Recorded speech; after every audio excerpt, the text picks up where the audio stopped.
students, once again welcome to Unit 4 of the course The Meaning and Scope of Social Studies. To begin with, we shall look at Section 1. Section 1 is on qualities of social studies. To kick the ball rolling, we shall look at the objective for this particular section. Objective 1 says that by the end of this session, you should be able to explain at least 2 qualities of a competent social studies teacher and scholarship. Objective 2 is able to state at least 3 qualities of a social studies teacher under professional training. Then 3 identify 3 qualities of a social studies teacher under human relations. Under scholarship, what are some of the qualities a social studies teacher possess? You'll remember that we learned in Unit 1 of that social studies is an integrated subject which will demand more skillfulness, ingenuity, and resourcefulness on the part of social studies teacher. Can you identify some of the scholarship as far as the qualities are concerned? Look at some of the qualities under scholarship. The first one is that the teacher must be knowledgeable in the various components that constitute social studies. For example, economics, geography, history, sociology. The teacher should have some level of knowledge under each of these disciplines to be able to transfer knowledge to the learner. Then 2, the teacher must possess the requisite skills in research and must be research oriented. Being a social studies teacher, you have to conduct a number of research to be able to acquire more knowledge. And at the same time, you will also be required to guide students to undertake basic research projects. So it will require that being a social studies teacher yourself, you must have the necessary or the requisite skills as far as research is concerned. Then the other one is that you should be someone who is always willing to learn. You should be someone who is always willing to learn. Because without learning, you cannot acquire more knowledge, more information about what is happening. Even the current issues or the current information as far as the subject you are teaching is concerned. You have to always keep on learning, searching for information. The fourth one is that you should be able to take initiative to organize social studies workshops or seminars. You have undertaken some investigation or research work. Your findings should be made known to the larger audience. So organize seminars or workshops to outline or to publicize your findings in the area of social studies. Then 5, the teacher should make his knowledge available to others through writing textbooks, writing articles, publishing them to reach the larger audience. In this way, you are contributing to the field. Then the other point is that the teacher should possess good academic qualification in social studies. It's not anybody who is a graduate from a university or teacher training college who can teach social studies. If you pursue degree in history, degree in economics, degree in geography, degree in government, it doesn't mean you qualify to teach social studies. Social studies be an integrated subject, needs certain skills, knowledge, techniques in teaching the subject. Then the other quality has to do with professional training. Under professional training, the teacher should demonstrate the following competencies. 1, the teacher should be competent in handling individual subjects in social sciences. Subjects such as economics should have some competencies in economics, in geography, in history. These disciplines constitute social studies. The teacher should have some level of competence in especially the concepts in these disciplines. The second point is the teacher should acquire the methods or techniques in social studies teaching. For example, the teacher should be well versed in role play, webbing, use of field trips, as well as what? Simulations. These are techniques that are heavily used in social studies lessons. You know what is role play, what is webbing, use of field trip, and simulations. Then three, teacher should have sound knowledge about the nature of social studies. Have you forgotten what we talked about in Unit 1, nature of social studies? One of its nature as far as social studies is concerned is that knowledge is looked at in a holistic manner. The belief is that the problem we face in society are not put into compartments. You can't say this problem is economic problem, this problem is geography problem, this problem is history or sociology. No, you may need different ideas from the social sciences, humanities, and even in psychology, be able to solve some problems. Teachers should also be innovative in order to be able to contribute to development of social studies program. Innovative in teaching, how to introduce innovation in our teaching. Now with technology, we can bring in a lot of new things into our teaching, employ technology, employ videos, audios in our teachings. When we do this, it will stimulate students' interest in what we are teaching them. Again, the teacher should acquire the skills of breaking down information to the understanding of every learner. Learners have different needs. Learners have aspirations.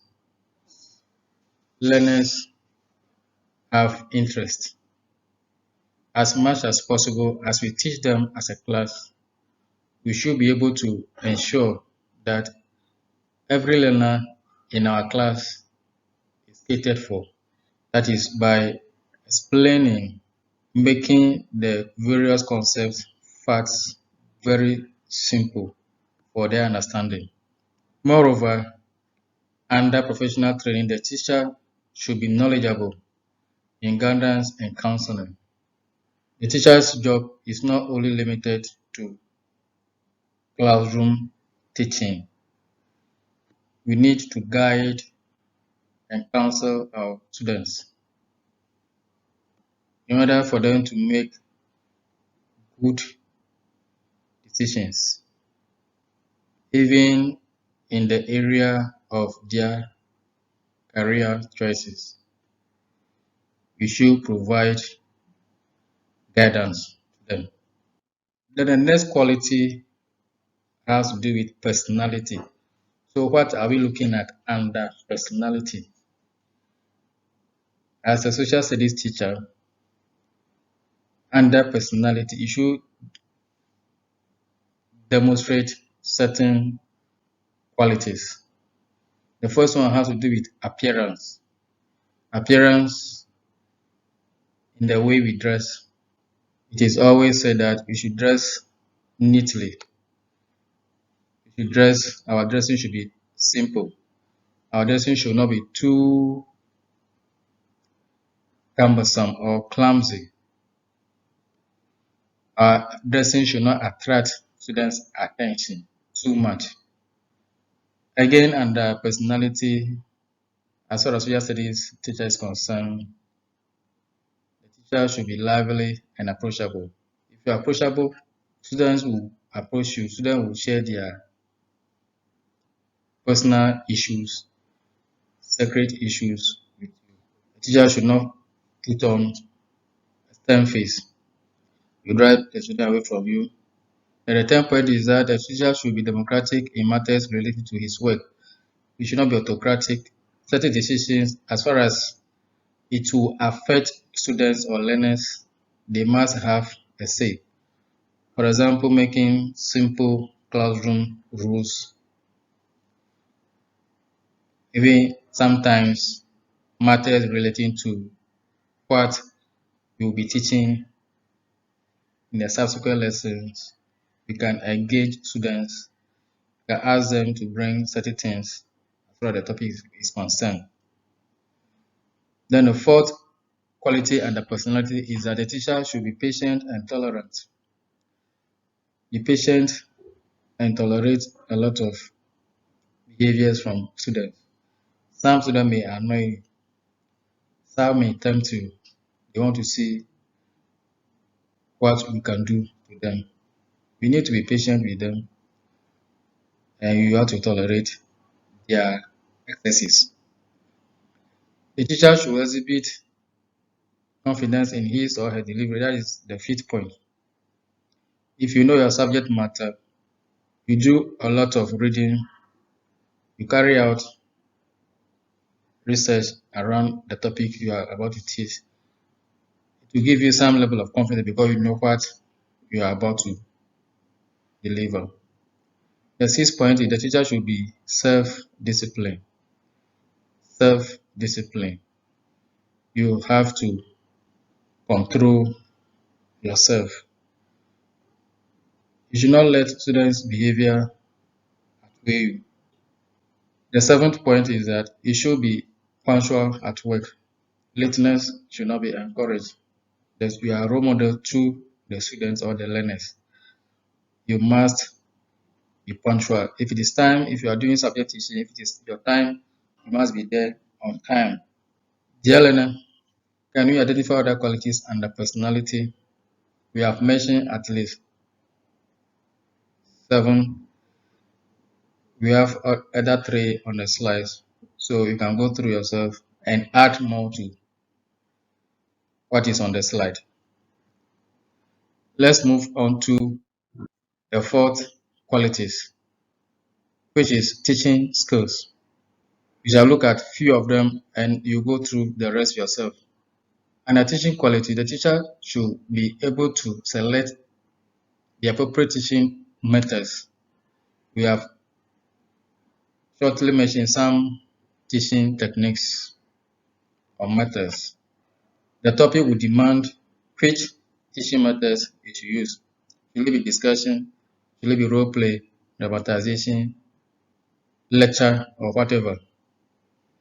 The topic should tell you what method you can use for the teaching. Then you should also develop the skills of observation.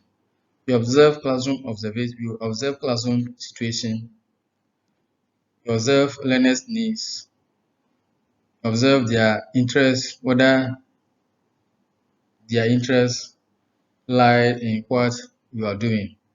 You should be very observant as the teaching and learning is taking place.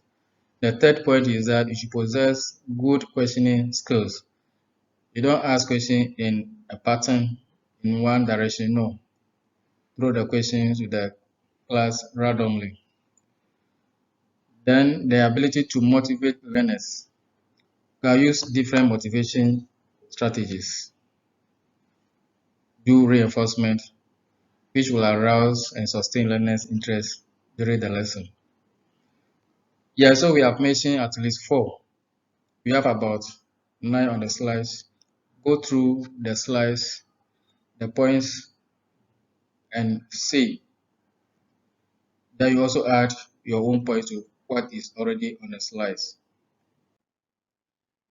Let's move to the fifth quality, which is human relation. And the human relation, the teacher should 1. Be lively, friendly, and open to all students irrespective of their sex, their background. Some of them are coming from different backgrounds. Some of them may come from different background, religious background, and all that. We have to be open to all of them. We saw in the previous slides about social studies teacher being what?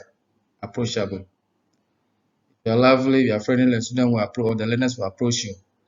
Then the teacher should know his students, know their background, problems they face, and by so to be able to tackle some of the problems. Then more so, It should encourage free exchange of ideas among students and between him and the students. Let students explain or share their views in a classroom. There should not be any coercion or suppression. By way of summary, we have identified or noted